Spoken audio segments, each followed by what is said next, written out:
So you can see that the drum is pretty full. There's some pieces that are sticking up, so it's probably a little overly full, but I wanted to make sure that you could really see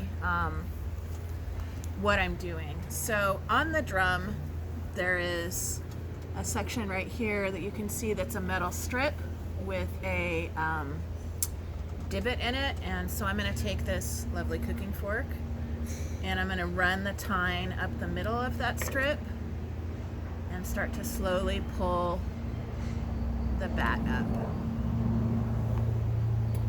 Okay, so once that initial part is lifted, I'm going to just very gradually pull it off the drum.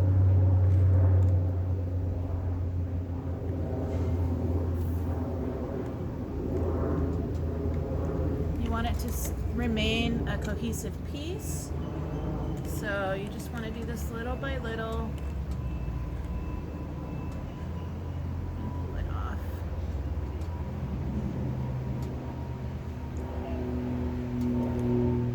Okay, and we're not going to worry about this part because this is what feeds onto here, so this will just feed into the next bat. So what we end up with is a bat that looks like this. You can see that it's not the most even, like there's some chunks here and then it's thin, but I think that as we lay out the fleece we can remedy that. So I'm gonna go ahead and call that good for now and put it in a plastic bin and continue carding. So that's one bat out of this bag that I'm using. I'll probably have to repeat that process 80 to 100 times to get all of that felt carded up and prepped for all of that fleece carded up and prepped for felting. So that is my process for drum carding, and please feel free to ask me any questions if you have them.